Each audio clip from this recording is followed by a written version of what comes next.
Welcome to digital Samit. আমি Samit Debnath. Adobe Photoshop full course for beginner class number 3-তে আপনাদেরকে স্বাগত। আজ ভিডিওতে আমি আপনাদেরকে দেখিয়ে দেবো ল্যাশো টুল সম্বন্ধে ডিটেলসে আলোচনা করব এবং তার মধ্যে যে ভাগগুলো আছে সেই ভাগগুলো সম্বন্ধেও কিন্তু পরস্পর স্টেপ বাই স্টেপ আমি আপনাদেরকে দেখিয়ে দেবো। সঙ্গে দেখাবো ফটোশপ ব্যবহার করার ক্ষেত্রে কিছু ইম্পর্টেন্ট শর্টকাট থাকে, সেগুলোও আপনাদেরকে জানা খুবই প্রয়োজন, তাহলেও আপনার কাজের স্পিড কিন্তু অনেকটাই বাড়িয়ে দেবে। এবং বন্ধুরা, লাস্ট ক্লাসে আমি আলোচনা করেছিলাম মুভ টুলস, সঙ্গে রেক্ট্যাঙ্গেল মার্কিউ টুল এবং মার্কিউ টুলের মধ্যে ইলিপ্টিক্যাল মার্কিউ টুল সম্বন্ধে আলোচনা করেছিলাম এবং কালার অপশন সম্বন্ধে আলোচনা করেছিলাম, লেয়ার্স সে সম্বন্ধে একটা বেসিক ধারণা দিয়েছিলাম। এবং সেই ভিডিওটা যদি আপনারা দেখতে চান অবশ্যই ডেসক্রিপশনে গিয়ে লিঙ্কে ক্লিক করে আপনারা ফলো করতে পারেন এবং আই বাটনে আমি লিঙ্ক দিয়ে দিচ্ছি, সেখানেও ক্লিক করে আপনারা কিন্তু ভিডিওটা ফলো করতে পারেন। এবং ফ্রেন্ডস, যারা চ্যানেলে প্রথম ভিজিট করছেন অবশ্যই নিচে গিয়ে সাবস্ক্রাইব বাটনটা প্রেস করে চ্যানেলের সঙ্গে এখনই যুক্ত হয়ে যান, কারণ ফটোশপ সম্বন্ধে আরও ইম্পর্টেন্ট ভিডিও কিন্তু আগামী দিন আসতে চলেছে। চলুন তাহলে কম্পিউটার স্ক্রিনে যাওয়া যাক আর ভিডিওটা শুরু করা যাক। ফটোশপের মধ্যে এসে টুল সেকশনের মধ্যে যদি চলে আসি, ওপর দিক থেকে একদম দেখলে 3 নম্বর যে টুলটা আছে এটা হচ্ছে ল্যাশো টুল। এবং এর যে শর্টকাট আপনারা দেখতে পাচ্ছেন, যদি ল্যাশো টুল উপরে আমি পয়েন্টারটাকে নিয়ে যাই, মাউসের পয়েন্টারটাকে, তাহলে আপনি দেখতে পাচ্ছেন এল কিন্তু হচ্ছে শর্টকাট। মানে আপনি কিবোর্ড থেকে যদি এল প্রেস করেন তাহলে কিন্তু শর্টকাট ডাইরেক্ট ল্যাশো টুল কিন্তু সিলেক্ট হয়ে যাবে। এবার ল্যাশো টুলের কর্নারে দেখুন একটা ছোট যে পয়েন্ট আছে, এর উপর যদি ক্লিক করি, এখানে ক্লিক করলে দেখুন এর ল্যাশো টুলের মধ্যে 3টে ভাগ কিন্তু আছে। একটা ল্যাশো টুল, পলিগোনাল ল্যাশো টুল এবং ম্যাগনেটিক ল্যাশো টুল। এই 3টে ল্যাশো টুল কিন্তু আছে। 3টে ল্যাশো টুল সম্বন্ধে আমরা কিন্তু ডিটেলসে আজ এই ভিডিওতে আলোচনা করব। তো সবার প্রথম আমি দেখি ল্যাশো টুলটাকে ক্লিক করে সিলেক্ট করে নিলাম। নেওয়ার সঙ্গে সঙ্গে দেখুন ল্যাশো টুল নেওয়ার সঙ্গে আপনার সামনে এরকম একটা কিন্তু পয়েন্টার এখানে চলে আসবে এবং এখানে খেয়াল রাখতে হবে যদি আপনার ক্যাপস লক করা থাকে তাহলে কিন্তু পয়েন্টারটা এরকম আসবে, মানে কোনো রকম আপনি যে আগে যে পয়েন্টার সেটা কিন্তু আসবে না। তো নর্মালি এরকম একটা পয়েন্টার কিন্তু সিলেকশন আসবে। অতএব ক্যাপস লকটাকে আপনি অফ করে রাখবেন সবসময় যে কোনো ফটোশপের টুলস ইউজ করার ক্ষেত্রে। তো এখানে নর্মালি যদি এই পয়েন্টারটা আপনাদের সামনে আসে, তো এখানে দেখুন এর যে কাজ আমি মূলত আপনাদেরকে দেখিয়ে দিই। জাস্ট এখানে যদি আমি লেফট ক্লিক করে দেখুন ড্র করছি, বলে দেখুন একটা কিন্তু লাইন এখানে তৈরি হচ্ছে। আমি যেমন কি সেটা যদি ড্র করি একটা লাইন তৈরি হচ্ছে এবং যেখান থেকে ঠিক স্টার্ট করেছিলাম ঠিক সেই পয়েন্টে গিয়ে কিন্তু আমি জাস্ট আবার এটাকে ছেড়ে দিলে একটা সিলেকশন তৈরি হয়েছে। মানে ওয়ান টাইপ অফ এটা যদি বলা যায় একটা পেনের মতো কাজ করে। একটা পেন যেমন খুশি আপনি ঘোরাতে পারেন, এরও কাজ কিন্তু তেমনই। এটা টোটাল ফ্রি টুল হিসেবে ধরা হতে পারে, কারণ এটা আপনি যেমন খুশি ঘোরাতে পারেন, যেমন জায়গায় নিয়ে যেতে পারেন, এটা কিন্তু সেভাবেই কাজ করবে। কিন্তু লাস্ট পয়েন্টে হচ্ছে আপনাকে লাস্ট পয়েন্টটাকে ঠিক ফার্স্ট পয়েন্টের সঙ্গে এসে কিন্তু এন্ড করতে হবে, তবে কিন্তু একটা ফুল সিলেকশন তৈরি হবে। দেখুন আমি কন্ট্রোল ডি করলাম, এটা ডিসিলেক্ট করলাম, আবার আমি জাস্ট ক্লিক করে কিন্তু মাউসের কিন্তু ক্লিক কিন্তু ছাড়বো না, এটা কন্টিনিউ প্রেস করে রাখতে হবে লেফট ক্লিকটাকে এবং নিয়ে গিয়ে মনে করি আমি জাস্ট ওপরে জয়েন করছি না, লাস্ট যে স্টার্টিং পয়েন্টের সঙ্গে জয়েন করবো, আমি অন্য কোথাও ছেড়ে দিলাম। দেখুন ওটা কিন্তু অটোমেটিকলি স্টার্টিং পয়েন্টের সঙ্গে কিন্তু অ্যাড হয়ে কিন্তু এটা জয়েন্ট হয়ে যাবে। তার মানে আপনি যখনই কিন্তু এই সিলেকশনটা করবেন বা করতে চাইছেন ল্যাশো টুলটাকে নিয়ে, আপনাকে কিন্তু তখনই স্টার্টিং পয়েন্টে গিয়ে কিন্তু এন্ড করতে হবে, তবেই কিন্তু আপনি এটাকে কিন্তু ফুল কমপ্লিট একটা সিলেকশন তৈরি করতে পারবেন। নাহলে অটোমেটিকলি এটা যখনই হয়ে যাবে কি হবে, আপনার সিলেকশনটা উল্টো পাল্টা হয়ে যেতে পারে। এটা কিন্তু অবশ্যই খেয়াল রাখবেন, ঠিক আছে। এবং এটা ডিসিলেক্ট করার জন্য কন্ট্রোল ডি আপনাকে প্রেস করলে এটা আবার পুনরায় অপশানে ফিরে আসবে, ডিসিলেক্ট হয়ে যাবে, ঠিক আছে। এবং পরবর্তী যে টুলটা আছে দেখুন পলিগোনাল ল্যাশো টুল, এটাকে জাস্ট যদি সিলেক্ট করে আবার দেখুন এটার কাজ যদি আমি করি, এটাকে জাস্ট ক্লিক করলাম, করে যদি আমি ডার্ক করে নিই কিন্তু এটা হবে না। এটাকে ক্লিক করার সঙ্গে সঙ্গে দেখুন একটা জায়গাটা কিন্তু ফিক্সড হয়ে গেছে এবং এটা আমি চারিদিকে মুভ করাতে পারছি। এটা সাধারণত একটা স্ট্রেট লাইন। দেখুন আমি এখানে জাস্ট আবার যেখানে ক্লিক করছি সেখানে কিন্তু এটা ফিক্সড হয়ে যাচ্ছে। আবার আমি মনে করুন এখানে সেটা ক্লিক করছি ফিক্সড হচ্ছে, এখানে ক্লিক করছি ফিক্সড হচ্ছে, এখানে ক্লিক করলাম, আমি যেখানে ক্লিক করবো এটা কিন্তু ফিক্সড হবে। এবং স্টার্টিং পয়েন্টে যদি আবার এটাকে ক্লিক করে দিই দেখুন একটা সিলেকশন কিন্তু তৈরি হয়ে যাবে। মানে মূলত দেখা যায় পলিগোনাল ল্যাশো টুল হচ্ছে একটা স্ট্রেট লাইন কিন্তু ক্রিয়েট করে। এটা যেমন আগের টুলের মতো ফ্রি ছিল না, আপনি যেমন খুশি মুভ করতে পারবেন, এটা কিন্তু নয়। তো পলিগোনাল ল্যাশো টুল মূলত কিন্তু একটা স্ট্রেট লাইন ক্রিয়েট করে। তো সেক্ষেত্রে আপনাদের দেখবেন অনেক কিছু সিলেকশন আছে, সিলেকশনগুলো করতে গেলে পলিগোনাল ল্যাশো টুল কিন্তু মারাত্মকভাবে কিন্তু আমরা ব্যবহার করে থাকি। তো তেমনই আজ কিছু সিলেকশন আমরা করে দেখবো, কিছু ফটোর উপরে অ্যাপ্লাই করে দেখবো কীভাবে কাজ করছে, সেগুলো কিন্তু দেখে নেবো। তো চলুন মূলত এখান থেকে ফার্স্ট একটা ফটো আমরা এখান থেকে চুজ করে নিই। তো এখান থেকে আমি এই ফটোটার মধ্যে থেকে কিছু সিলেকশন করে দেখাবো। তো করে সেখান থেকে দেখুন ল্যাশো টুলটা মানে পলিগোনাল ল্যাশো টুলটা কীভাবে কাজ করে চলুন একবার দেখে নেওয়া যাক। তো মূলত এই ফটোটার মধ্যে যদি আমি নিচের দিকে আসি, এখানে একটা স্কেল আছে, স্কেলটাকে জাস্ট আমি এখান থেকে এটাকে করবো কাট করবো, মানে এখান থেকে আমি এটাকে কেটে নেবো। তার জন্য কি করবো, জাস্ট এই স্কেলের একদম কর্নার পয়েন্টে আমি আসবো, এখানে ক্লিক করবো। ওই কত সহজভাবে দেখুন আমি এটাকে জাস্ট নিয়ে যাচ্ছি, দেখুন একদম এন্ড পয়েন্টে নিয়ে চলে আসবো।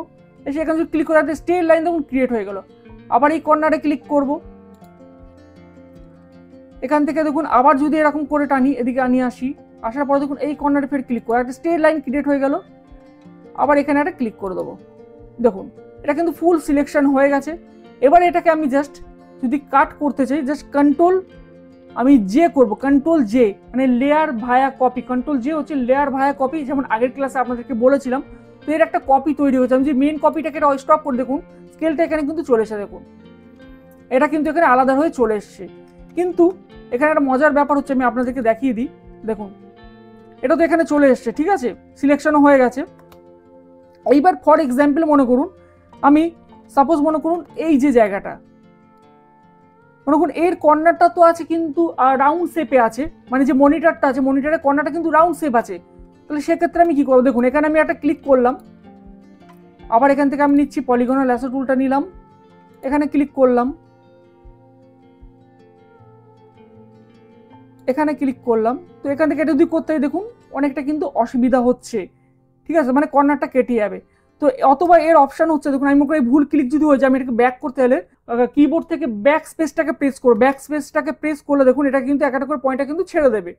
তো আমি কোনো ভুল যদি করে থাকি তাহলে আমি কিন্তু ব্যাক স্পেস প্রেস করে কিন্তু ব্যাক করে যেতে পারি। তো আমি এখানে একটা অপশন আছে ছোটো করে ক্লিক করে করে কিন্তু আমাকে সিলেক্ট করে করে কিন্তু এটা কিন্তু সিলেকশন করতে হবে। এই করলাম, করার পরে রাউন্ডটা তৈরি করে জাস্ট এখানে ক্লিক করলাম লম্বালম্বিভাবে। মনে করেন আমি সাপোজ নিচের যে মাউন্টটা আমি নিচ্ছি না আপাতত, একটা রাফলি করে আপনাদেরকে বোঝানোর জন্য এটা করলাম। এটার জন্য অনেক ভালো কিছু টুলস আছে, সেগুলো আমরা পরে আরও ডিটেলসে আলোচনা করবো। জাস্ট এটাকে বোঝানোর জন্য আমি আপাতত মোটামুটি আপনাদেরকে বোঝানোর চেষ্টা করছি। দেখুন এই ছোট ছোট করে কিন্তু ক্লিক করে করে এটাকে একটা সিলেকশন তৈরি করলাম। কিন্তু দেখুন কর্নারগুলো অত ভালো শার্প কিন্তু আসেনি, ঠিক আছে, অত ভালো শার্প কিন্তু এখানে আসবে না, এটা হচ্ছে ব্যাপার। তো আমি যদি এখান থেকে একটা কন্ট্রোল আবার যে করে নিই, নিয়ে দেখুন এটাকে কাট করে আসি, আপনারা দেখতে পাচ্ছেন কর্নারগুলো কিন্তু শার্প কিন্তু আসেনি। তো মূলত এর কাজ সব থেকে বেস্ট হচ্ছে কিন্তু স্ট্রেট লাইন হয়। সাপোজ মনে করুন কোনো বিল্ডিংয়ের জায়গা কিছু বা কোনো এরকম ফার্নিচার যার কর্নারগুলো প্রচণ্ড শার্প, এখানে যদি আপনি কাট করতে চান দেখুন অনেক ইজিলিভাবে কিন্তু এগুলো কিন্তু করতে পারবেন। তো এই ক্ষেত্রে কিন্তু এই পলিগনাল ল্যাসো টুল কিন্তু অনেকটাই কিন্তু হেল্প হয়। এবং এটা ব্যাক স্পেস প্রেস করলে দেখুন এটা কিন্তু ডিসিলেক্ট হয়ে যাবে, মানে আপনি ব্যাক করে নিতে পারবেন, ঠিক আছে। এবং পরবর্তী যে টুলটা আছে আমরা এখানে যদি দেখি ম্যাগনেটিক ল্যাসো টুল। তো এখানে দেখুন তিনটে যে টুলস আছে, এই তিনটে টুলসের মধ্যে আমি 3 নম্বর টুল ইউজ করছি ম্যাগনেটিক ল্যাসো টুল। তো এর কাজটা কি একবার আপনাদেরকে দেখিয়ে দিই। এটাকে সিলেক্ট করলাম, করার পরে মনে করুন সাপোজ আমি এবারে যদি স্ট্রেট লাইনগুলো না করে আমার কোনো এই যে এখানে যে এই ফার্নিচারটা আছে মানে যে চেয়ারটা আছে এটাকে আমি সিলেক্ট করি, তো প্রচণ্ড আপ অ্যান্ড ডাউন আছে। তো এটাকে সিলেক্ট করা বেস্ট হচ্ছে এই টুলটা যদি আমরা ইউজ করে নিই। তো তার আগে আমরা কি করি, এই লেয়ারটার মানে এই যে ফটোটা একটা কপি বানিয়েছি, কন্ট্রোল জে করলাম, তো মেন ফটোটাকে অফ করে দিলাম, ঠিক আছে। দিয়ে এই কর্নারে দেখুন ক্লিক করব, করে জাস্ট আমি কিন্তু আর কিছু ক্লিক করছি, একটা সিঙ্গেল ক্লিক করে এবার জাস্ট ওই যে কালারের পাশ থেকে আমি এটাকে দেখুন আস্তে আস্তে নিয়ে যাচ্ছি। ও কিন্তু অটোমেটিকলি নিজে নিজে কিন্তু সিলেকশন তৈরি করতে শুরু করে দিয়েছে, দেখুন নিজে নিজে কিন্তু সিলেকশন তৈরি করছে, আমি কিন্তু কিছু করছি না। জাস্ট একটা সিঙ্গেল ক্লিক করে আমি কিন্তু স্টার্টিং বাটনে একটা সিঙ্গেল ক্লিক করেছি, জাস্ট এবার মাউসটাকে ওই যে চেয়ারের গা থেকে আস্তে আস্তে আস্তে করে কিন্তু আমি নিয়ে যাচ্ছি। দেখুন নিয়ে যাওয়ার সঙ্গে সঙ্গে এটা কিন্তু সিলেক্ট করতে শুরু করে দিয়েছে, নিজেই কিন্তু সিলেকশন করছে, আমি কিন্তু এখানে আর আমাকে কিছু কিন্তু করতে হচ্ছে না। এবার যেখানে সিলেকশন নেবে না আমি তো সেখানে যদি একটা ক্লিক করবো, দেখুন এখানে সিলেকশনটা মিস হয়ে গেছে। তো আমি এটা জুম করে নিচ্ছি এবং এখানে বলে রাখি একটা, দেখুন মনে করুন এই যেমন আগের দেখুন আমি ফটোটাকে জাস্ট আগে পিছনে রিমুভ করতে চাই এই অবস্থাতে, তাহলে আমি কি করব, স্পেস কিটাকে প্রেস করবো। হ্যাঁ স্পেস কিটাকে প্রেস করে আমি হ্যান্ড টুল এসে যাবে, হ্যান্ড টুলটাকে জাস্ট এরকম লেফট ক্লিক করে সিলেক্ট করে আমি কিন্তু যেমন খুশি কিন্তু ফটোটাকে বা অবজেক্টটাকে আমি মুভ করাতে পারি। এটা কিন্তু কাজের ক্ষেত্রে খুবই ইম্পর্টেন্টভাবে কাজে লাগে। তো আমি এখানে ব্যাক করছি, দেখুন ব্যাক করে এলাম, ব্যাক করে আসার পর জাস্ট এখানে জাস্ট ক্লিক করে নিচ্ছে, যে কর্নারগুলো মিস হয়ে যাবে ক্লিক করে করে আমাকে কিন্তু সিলেক্ট করতে হবে। দেখুন ক্লিক করছি এটাকে, জাস্ট এটাকে ক্লিক করছি, এরকম করে করে ক্লিক করে নেবো। জাস্ট আমি একটু এখানটা কিন্তু আপনাদের বোঝার সুবিধা একটু ফাস্ট ফরওয়ার্ড করে দিচ্ছি, ঠিক আছে।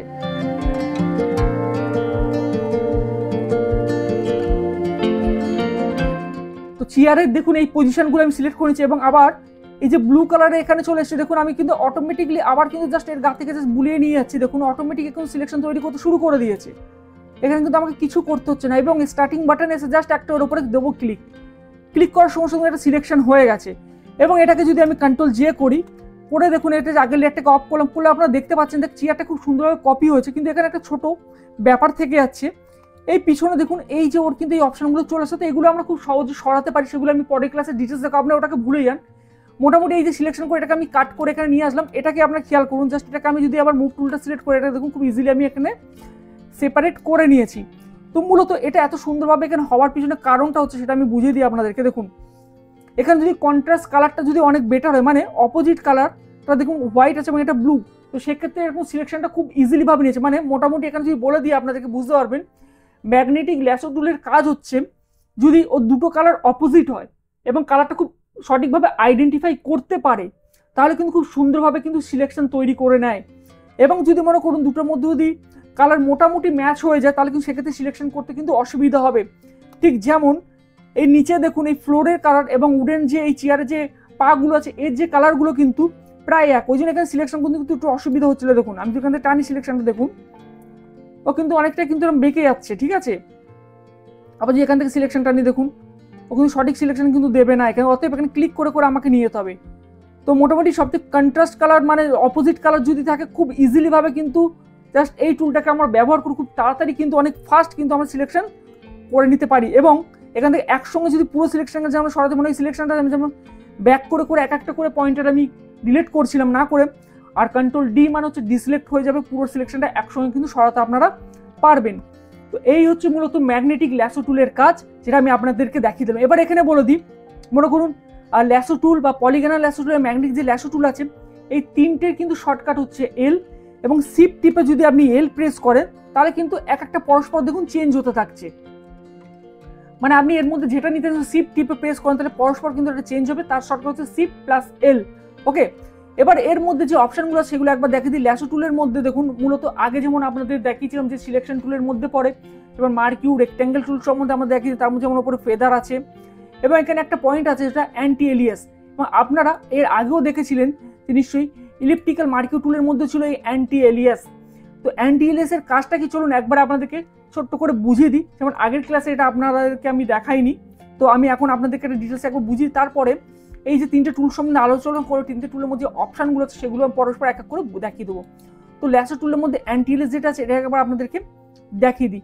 তো মূলত একটা হোয়াইট পেজের মধ্যে এখানে আসবো, এসে আমি এখান থেকে মনে করি ইলেকট্রিক্যাল টুলটাই নেবো, জাস্ট এখানে একটা আমি রাউন্ড শেপ মোটামুটি ক্রিয়েট করলাম, করে এটা যদি ব্ল্যাক কালার দিয়ে আমি ফিল করে নিই, ঠিক আছে, জাস্ট ব্ল্যাক কালার দিয়ে ফিল একটা লেয়ার নিয়ে তার মধ্যে ব্ল্যাক কালার নিয়ে এটা আমি ফিল করবো, ফিল করলাম এবং এটাকে জাস্ট ডিসিলেক্ট করে যদি জুম করি আপনারা দেখতে পাবেন। দেখুন জুম করলে দেখুন এর যে কর্নারগুলো আছে, দেখুন কর্নারগুলো প্রত্যেকটা ছোট ছোট পিক্সেল দিয়ে কিন্তু তৈরি হয়, আপনারা জানেন।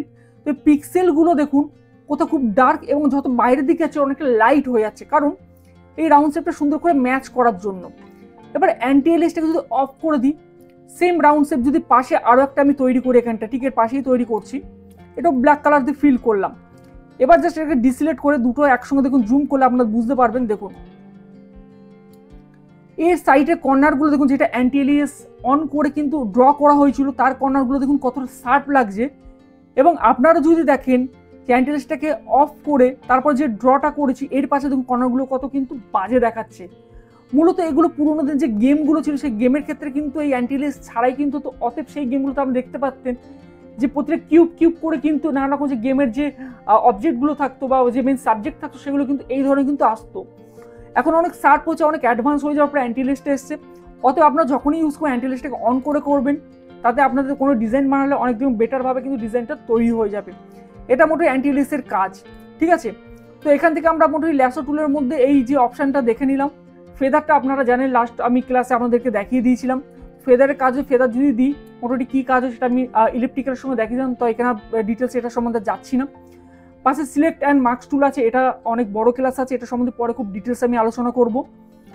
পরবর্তী টুলটা হচ্ছে পলিগনাল ল্যাসো টুল। পলিগনাল ল্যাসো টুলের মধ্যে সেম একই ফিচার্স আপনারা এখানে পেয়ে যাচ্ছেন ল্যাসো টুলের মতো, এবং ম্যাগনেটিক ল্যাসো টুলের মধ্যেও কিন্তু আপনারা ওই ফিচার্সগুলো থাকছে, সঙ্গে পাশে দেখুন আরও কিন্তু তিনটে ফিচার্স বা চারটে ফিচার্স এখানে কিন্তু অ্যাড হচ্ছে। এগুলো কি একবার আপনাদেরকে দেখিয়ে দিই চলুন। এর মধ্যে দেখুন যদি দেখি উইথ, মানে উইথটা হচ্ছে আমি যেটাকে দেখুন 10 পিক্সেল আছে, এটাকে যদি উইথটাকে আমরা বাড়িয়ে দিই 50 পিক্সেল করে দিই, দেখুন এখানে যদি সিলেক্ট করি তার মানে এটা যেটা হবে আমি আপনাদের বুঝিয়ে দিই। দেখুন ফটোর মধ্যে আমাকে যেতে হবে, ফটোর মধ্যে খুব ইজিলি ভাবে আপনাদেরকে দেখাতে পারবো। দেখুন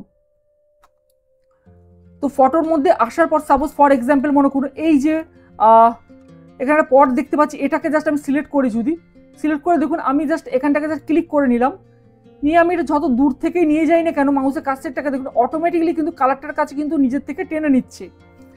তো এর ফলে দেখুন সিলেকশনটা অনেক ইজিলি হবে। আমি দূর থেকে মাউসটা কাছে নিয়ে গেলেও ও নিজে নিজে কিন্তু সিলেকশনটা কিন্তু করে নিচ্ছে নিজের মতো করে, যেটা মনে হচ্ছে ঠিক।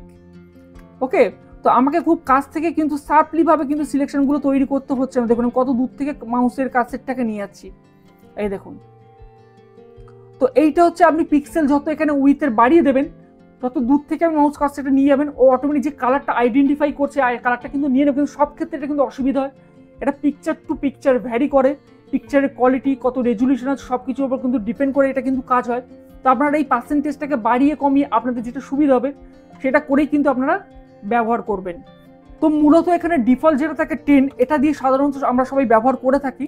তো আপনারা আপনাদের কাজের সুবিধা অনুযায়ী এটা কিন্তু আপনারা চেঞ্জ করে ব্যবহার করে দেখতে পারেন। এবং পাশে যে অপশনটা দেওয়া আছে কন্ট্রাস্ট বা ফ্রিকোয়েন্সি, এইগুলোকে মূলত সাধারণত আমরা কোনো কাজে আমাদেরকে লাগে না। তো এখানে আমি এটা সম্বন্ধে খুব একটা বেশি সময় নষ্ট করতে চাই না, তো এগুলো মূলত খুব একটা বেশি ইউজেস হয় না, তো সেই জন্য এগুলো সম্বন্ধে বেকার সময় নষ্ট করা কোনো মানে হয় না। তো আমি ওই জন্য পরবর্তী যে অপশনগুলো তার মধ্যে আমি চলে যাচ্ছি। ফটোশপ ব্যবহার করতে গেলে কিছু শর্টকাটের প্রয়োজন হয়, যেমন ভিডিও স্টার্টিংয়ে আমি আপনাদেরকে বলেছিলাম। আজ কিছুটা ওই শর্টকাট আপনাদেরকে দেখিয়ে দেবো। তার মধ্যে প্রথম যেটা আসে দেখুন জুম ইন এবং জুম আউট করা। এই ফটোটা দেখুন আপনি স্ক্রিনে দেখতে পাচ্ছেন অনেক বড় করে রাখা আছে।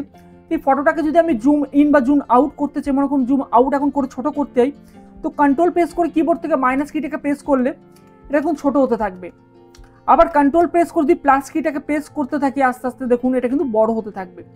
তো এটা যদি আমি বড় করতে থাকি দেখুন এটা কিন্তু অনেকটাই বড় হয়ে যায়, অনেক অনেক অনেক কিন্তু বড় হয়ে যায়। তো এটা কিন্তু ম্যাক্সিমাম, দেখুন ম্যাক্সিমাম বড় কিন্তু এটা হয়ে গেছে। তো এটা কিন্তু ম্যাক্সিমাম যদি দেখি আমরা, এখানে ম্যাক্সিমাম বড় যেটা হচ্ছে দেখুন 12,800%, এটা কিন্তু বড় হয়ে গেছে। ঠিক আছে, এবার যদি ছোট করতে থাকি দেখুন, ছোট যদি করতে কন্টিনিউ দেখুন ছোট হচ্ছে, কন্ট্রোল মাইনাস করে আরো ছোট করছি, আরো ছোট করছি, আরো ছোট করছি, দেখুন এখন তো অনেক অনেক ছোট, 0.1% পর্যন্ত এটা নেমে গেছে। যে ফটো সাইজটা 0.1% পর্যন্ত নেমে গেছে। এবার মনে করুন আমি এটা জাস্ট ওয়ান কি প্রেস করে এটাকে আমি পুরো স্ক্রিনের সঙ্গে ফিট করতে চাই। তো ফিট টু স্ক্রিন যদি করতেই কন্ট্রোল প্রেস করে অনলি 0 প্রেস করবো, জাস্ট 0 কিটাকে প্রেস করলে দেখুন পুরো স্ক্রিনের সঙ্গে এটা ফিট হয়ে গেছে। এবং কন্ট্রোল প্রেস করে যদি 1 প্রেস করি এটা কিন্তু 100% হয়ে যাবে। তো আমাদের মূলত ফিটটাই লাগে, তো কন্ট্রোল 0 করে আমরা ফিট এটাকে করে নেব। ঠিক আছে, তো ফিট করে নিলাম। এভাবে আপনারা কিন্তু শর্টকাট কিগুলো কিন্তু ব্যবহার করতে পারেন। এবার মনে করুন এই যে স্ক্রিনটা আছে এটাকে আমি জাস্ট ধরে নিজের সুবিধা মতো আমি ক্যানভাসের এদিক ওদিক মনে করুন এটাকে জুম করা আছে, আমার এটা মনে করুন সাপোজ জুম করা আছে, আমি চাইছি এটাকে জাস্ট একটু নিচু করতে। তো আমি স্পেস বারটাকে প্রেস করে হ্যান্ড টুল চলে আসবে, হ্যান্ড টুলটাকে লেফট ক্লিকটা সিলেক্ট করে জাস্ট এরকমভাবে যদি ডার্ক করে দেখুন আমি নিজের মতো করে এটা কিন্তু মুভ করাতে পারবো। এছাড়া যদি আপনি জুম ইন বা জুম আউট করতে চান আরও একটা শর্টকাট কি আছে, সেটা হচ্ছে অল্ট প্রেস করে আপনি মাউসের হুইলটাকে যদি ওপর নিচে করেন দেখুন এটা ছোট বড় কিন্তু হতে থাকবে। এভাবেও কিন্তু জুম ইন এবং জুম আউট কিন্তু আপনারা করতে পারেন। এখানে আরো একটা জিনিস বলে রাখি, এখানে আমি ফটোশপ 2021 ব্যবহার করছি। যেমন আগের ক্লাসে আমি আপনাদেরকে দেখিয়েছিলাম 2023 ভার্সনে আমি কাজ করছিলাম। তো সেক্ষেত্রে আমার সিস্টেম হয়তো কনফিগারেশনের সঙ্গে কিছু প্রবলেম হচ্ছে, সেক্ষেত্রে কিছু মাঝে মধ্যে হ্যাং শুরু হচ্ছে। তো সেই জন্য আমি 2021 ব্যবহার করছি। মূলত দুটোর ইন্টারফেস কিন্তু একই, অপশন এবং কিছু কিছু যে টুলসগুলো আছে সবগুলো কিন্তু মূলত এখানে এক। তো আপনারা আরামসে কিন্তু যারা অ্যাডভান্স লেভেল মানে 23 বা 24 ব্যবহার করছেন তারা 21 শিখেও কিন্তু সেমভাবে কাজ করতে পারেন, কোনো অসুবিধার কিন্তু এখানে জায়গা নেই। অতএব আজ এই ভিডিওটা বা আজ যে ক্লাসটা আপনাদের সঙ্গে শেয়ার করলাম কেমন লেগেছে আমাকে কমেন্ট বক্সে জানাতে ভুলবেন না। ভিডিওটি ভালো লেগে থাকে একটা লাইক দিয়ে যাবেন। আবার বলছি, চ্যানেলে যারা প্রথম ভিজিট করছেন অবশ্যই চ্যানেলের সঙ্গে যুক্ত হয়ে যান, চ্যানেলকে এখনই সাবস্ক্রাইব করে নিয়ে। তো বন্ধুরা আজ এই ভিডিওটা এখানেই শেষ করছি। আমরা সেই ভালো থাকবেন এবং সুস্থ থাকবেন। নেক্সট ক্লাসে আবার আপনাদের সঙ্গে দেখা হবে। নমস্কার।